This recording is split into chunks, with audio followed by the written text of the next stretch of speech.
Kelly Ranch is Aledo ISD's newest master plan community with tons of great amenities, super attractive price points, and true fiber internet. But it's not all positives. So today we're going to break down the top 4 pros and cons of living in Kelly Ranch.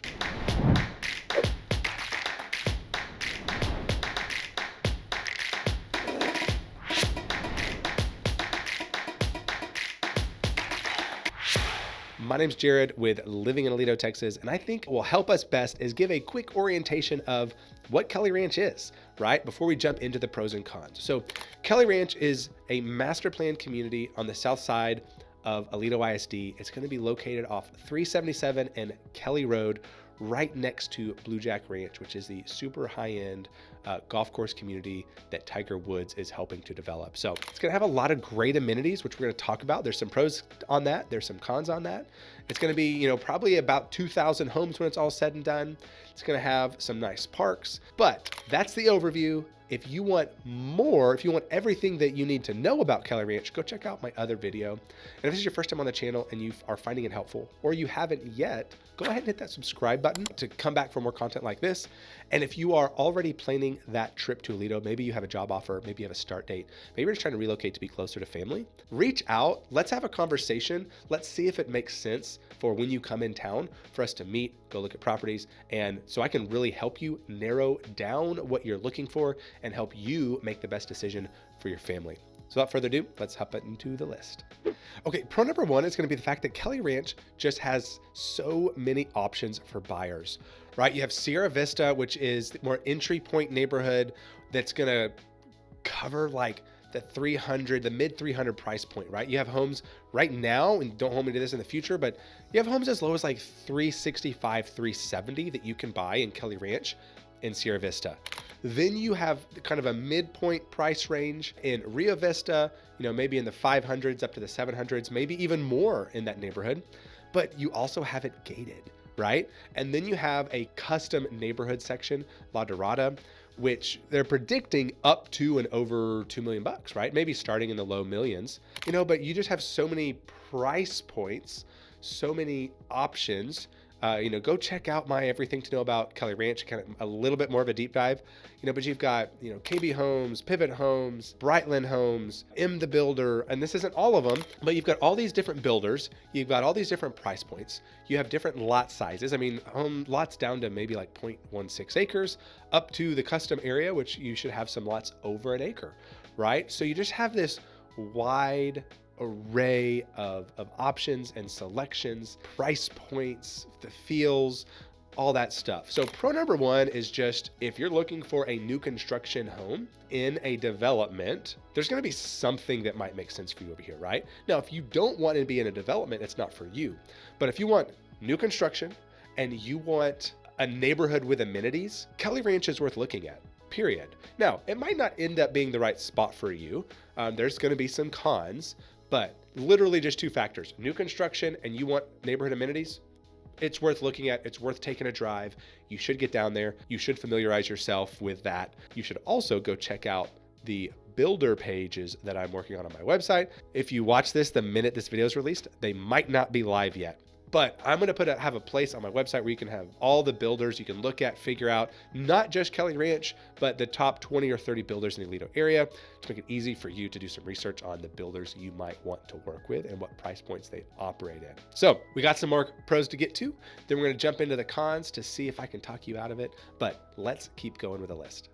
Okay, pro number 2, we're really going to talk about, man, you're going to have a ton of amenities that are going to be great. You're going to have the Lookout, which is, it's like their club. It's the like 20,000 square foot amenity center. It's going to have like a state-of-the-art fitness center, spas, pools, locker rooms, like flex or event spaces. It's going to have like pickleball, racquetball, tennis courts. I think it's like a resort style pool is what it's talking about. It's going to have a lot of really cool stuff there. It's also going to have some like childcare opportunities. There are going to be like additional fees for that. You have to pay for that, but you can drop your kid off. You can go work out. You can pick your kid up. So going to be a ton of really cool stuff. They're going to have a really large park or like green space. They're going to call like the Meadow. It's going to be 8 acres. It's going to have walking, biking, like cart paths, It's going to have, and that's going to be a long Bear Creek. So that's going to be right there. That's going to be really neat. Then the amenities that are included with the HOA, so you're going to have fiber internet, up to 10 gig speeds. I don't think that's what's going to be included with the HOA dues. Probably you get 1 or 2 gig speeds. You can pay an additional upgrade if you want higher speeds, which you probably don't need. Front lawn maintenance is included. There's going to be a bit of a downside to that potentially for some people. We'll talk about that in a minute. You're going to get gates depending on the neighborhood you're in, right? So Rio Vista and La Dorada will be gated, so that will be a plus. And then honestly, this is maybe just a personal pro on my opinion, is that the internet provider for that fiber is not AT&T. I don't love being locked into stuff, and I've been locked into using AT&T for so long that I love the idea of not being forced to use AT&T internet. But maybe I'm weird, but that's just something I've dealt with. So there are going to be a lot of cool amenities. That is going to be one of the major draws and major pros of Kelly Ranch and what's included. And I think that's going to be what brings a lot of people there, right? That's going to be a very similar amenity finish out and style, probably to Walsh Ranch, but we'll have to see when they're built because nothing is built yet. Okay, so Pro 3, we're going to touch on the schools. And now obviously you have the general pro of being an Aledo ISD, and it wouldn't be on the channel if you weren't. But there's a couple of unique things that are coming down the road or potentially coming down the road that I want to touch on. So specifically right now, the attendance zones for Kelly Ranch are going to be Vandergrift Elementary, Aledo Middle, then you got the 9th grade campus and the high school. So Vandergrift is not horribly far away. It's on the south side of downtown Aledo, so not terribly difficult to get to. But I wouldn't call that necessarily a pro because the Vandergrift attendance area, look at this elementary attendance zone map, it's pretty big and you're kind of far away. But in the future, so you will have likely an elementary school really like right next door because Kelly Ranch donated 12 acres to Aledo ISD. Now the intent of that was to be an elementary school, but technically there's no final decisions on those 12 acres. So you could probably bet money it's going to be an elementary school, but it's not one yet. And it's not even in development yet. But like I've mentioned in other videos, that was always a likely location for a future elementary school. So that will probably be there, which will kind of give this the comparative master plan community feel like Walsh and Morningstar having essentially its own elementary school. So that's one pro there. And then a second pro in my book is the lack of an additional school going in, is that in the future, Aledo is going to have to do something for the increase in student population. So based on demographic reports that I've seen that were released within the last year, says that at some point around 2030, 2031, we might need a new high school, a second high school. The most likely location for that is near Walsh and Morningstar, which you're like, well, Jared, you said this is a pro, but we're not getting a new high school. No, I think that's the benefit. You would continue to feed into the original Aledo High School, and so you wouldn't have an adjustment for campuses, schools, kids going different places. So I think that's a pro as well. So one pro is that you likely will be getting a new elementary school in the semi-near future, next 3 to 5 years. Secondarily, whenever a new high school is introduced, which may or may not be 2030, 2031, it won't impact you, I don't think. I think your kids in Kelly Ranch will continue to go to the original Aledo High School. So that's my pro number 3. And next we're going to jump into pro number 4, which I think is a pro that oftentimes gets overlooked, but also has a downside. Okay, now pro number 4, I will admit, is definitely a double-edged sword, and I'm going to tell you about the con in a minute.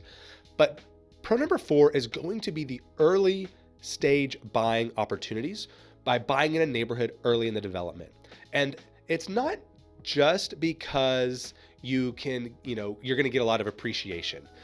There's way more than that, but that is part of it, right? You're going to buy in the early stages where they're getting people into the neighborhood, and they're going to be trying to increase values on top of what you're buying at right now in, mid to late 2025. But there's more than just that. You have the selection of lots. You can pick one that backs up to a greenbelt. You can pick one that looks at a park. You can get a corner lot. Now, some of them are already being sold, but you can go find that ideal lot that's going to increase the long-term and forever desirability of your home. The other thing, and this is kind of what I've seen in Walsh, is that builders, I feel like, did their best work sometimes in the beginning stages. And then in order to keep prices down, maybe they don't do quite as high of finish outs, or maybe they're building smaller homes, or maybe they're putting them on smaller lots. So by buying early, you can sometimes get the best of the best.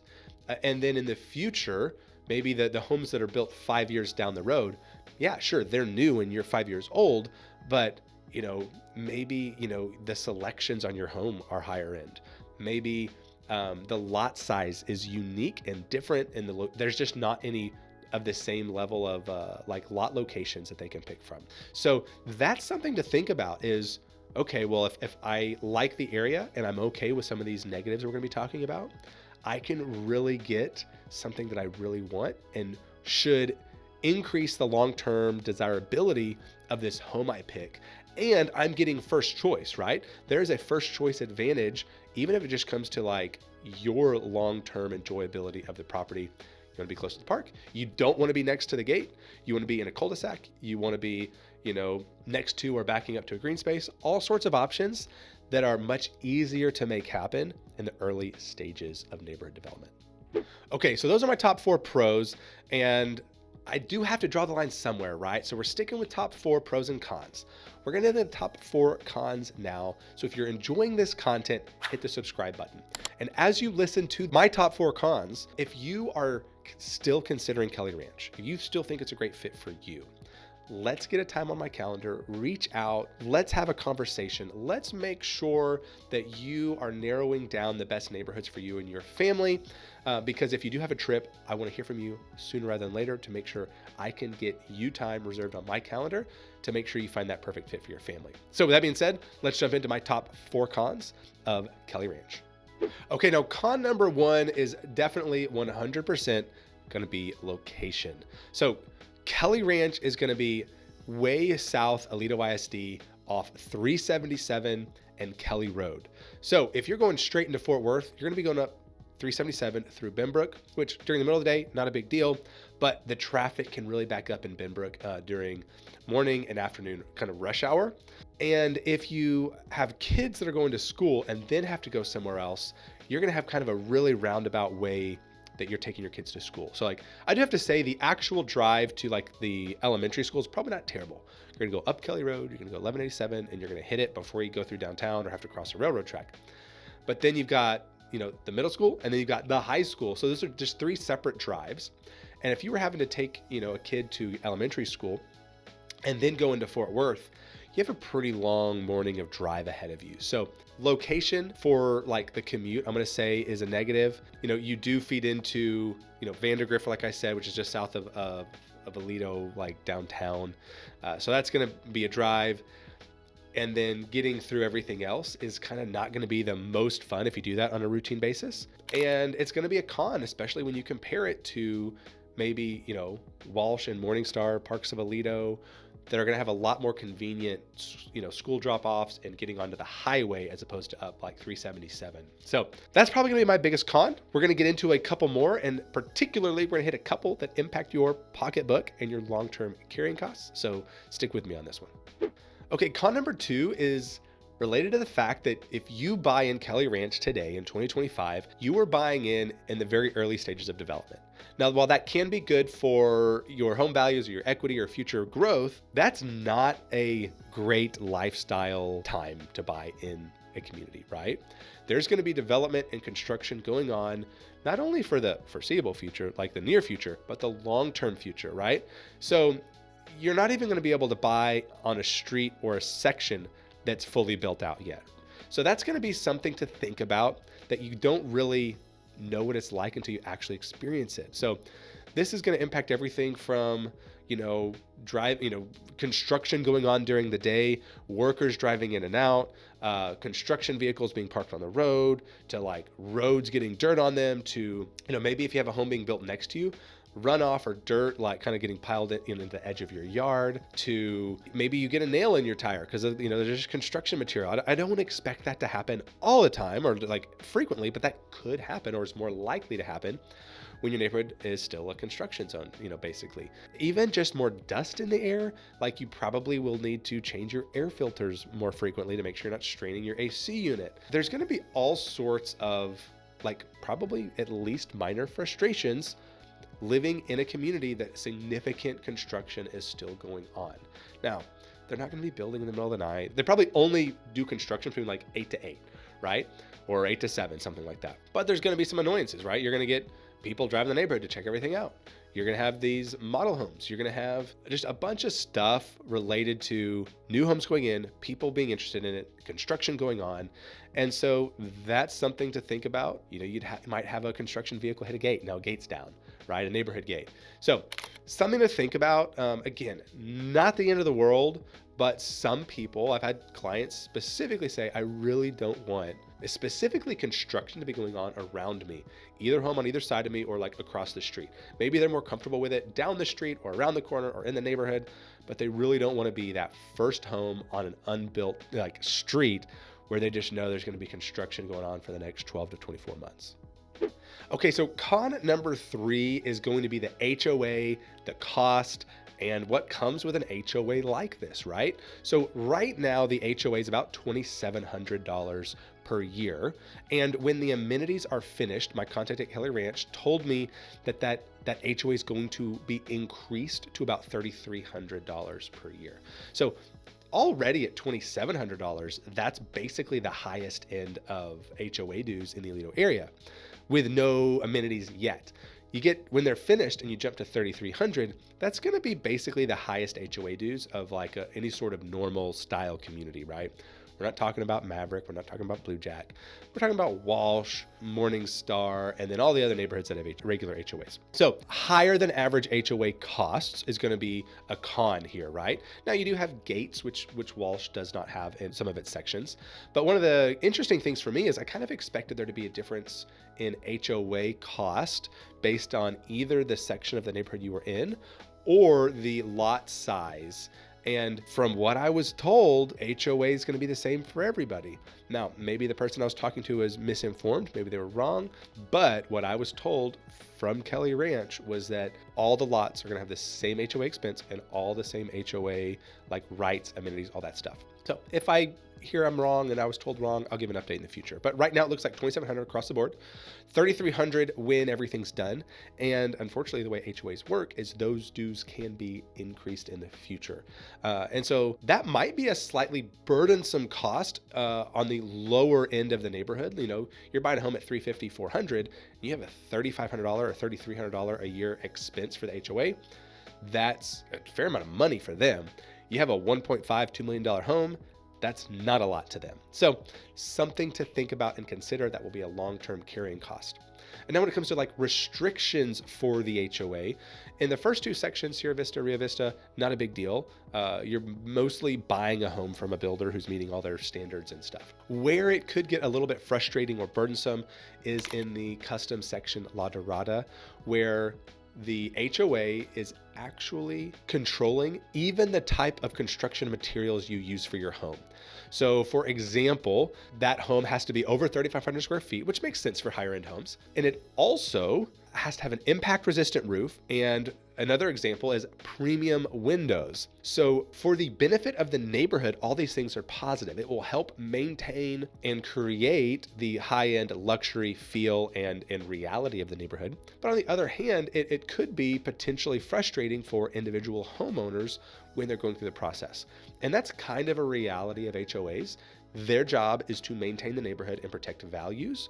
So hopefully it is a positive for the neighborhood as a whole, these extra requirements for La Dorada. They probably will. Honestly, the HOAs as a whole in Texas, and particularly in the Aledo area, they're not particularly like onerous. They're not particularly mean. You know, my neighborhood specifically, kind of our president's like, hey, I really want to let people do as much as they can while we just protect the neighborhood. So that's kind of what we see a lot of times. However, I do think Kelly Ranch will be on the higher level of strictness because they'll need to. Now, another negative, which is kind of wrapped in with one of the positives, is this front lawn maintenance. Well, if you like to do your own stuff, or you love your yard and you want to baby it, that might be a negative. Or if you want to do like a xeriscape, you're not going to be able to do that, from my understanding, right? So having someone else maintain your front lawn is going to be a benefit for most people, but there could be a potential where you don't really like what's being done, how it's being done, and it's not done to your standards, your satisfaction, and there's not a whole lot you can do about about it, right? Like you can go continue to improve what they're doing, but you're still always going to have this other third party doing this work on the front lawn. So something to think about. Con number 3 obviously is tied into some of the pros, but there are some negative aspects of the HOA and what they're doing, or what they're providing, right? With having a third party person doing the front lawn, and even the internet, right? You only have one internet provider that you would be getting because it's provided through the HOA. So we're going to get into con number 4, which I think is another big one because it impacts long-term carrying costs. That's coming up next. Okay, now con number 4 is an important one, and while maybe not the biggest decision-making factor, it is distinct and unique, and you do need to understand it, particularly because of some of the advertising I've seen. And that's going to be the property taxes. Con number 4 is the property taxes. And I want to bring this up for really 2 big reasons. One is I've seen some advertising that says no city taxes.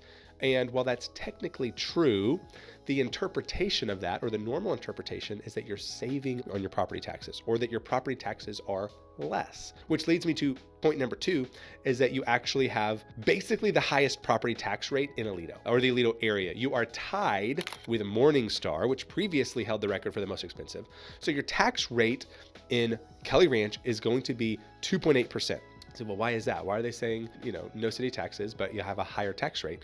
That's because just like Morningstar, you have a MUD, a municipal utility district. And this is from Crescent, and this is to bring in the utilities, the water and the sewer. That's why you can have these larger lots and you have this neighborhood way out, say in the middle of nowhere. It's not in the middle of nowhere, but way away from most, major cities. And you also have utilities, right? You have the water and the sewer, so you don't have to have well and septic, and you can have these smaller lots where you don't have to have well and septic. So property taxes, 2.8%. The MUD is 1%. You are outside city limits, that's true. So you have this like kind of base tax rate of 1.8%, which is what, I live outside city limits on an acre. I have a well and a septic system that I maintain, and my tax rate, because I don't pay a city, is 1.8%. And so that's almost kind of like the potential understanding when you see something in the Aledo area saying no city taxes. Well, the full story is you don't have city taxes, but you are paying the MUD through Crescent, which is higher than what city taxes normally are, taking your effective tax rate to 2.8%. So that is something to think about. There can be a distinct difference in the delta of the taxes you pay, right? So on the lower end of the spectrum, that percentage that gets applied is makes it not as big of a dollar amount, right? On the higher end, that could turn into a $10,000 difference in the tax bill, right? So it's something to note that going from 1.8 to 2.8, it's a full percentage point. So that's something to think about when you are thinking about it. That's something to plan for, to budget for. So the only difference in carrying cost is not just the HOA we discussed, it is also the higher taxes. Now, if I haven't totally scared you away and you're looking for new construction in Aledo and you want amenities, then Kelly Ranch might be a great fit for you. If you haven't already seen it, go check out my other video, Everything to Know About Kelly Ranch. And if it looks like a move to the Aledo area is in your future, reach out, let's have a conversation. Let me help you narrow down what you're looking for. I love talking to people. I love helping them make wise decisions. And if you already have a trip or maybe a weekend planned, let's connect. Let's see if it makes sense to meet up, show you some properties, and give you kind of the tour of the Aledo area, and love to connect. So until next time, see you on the next video.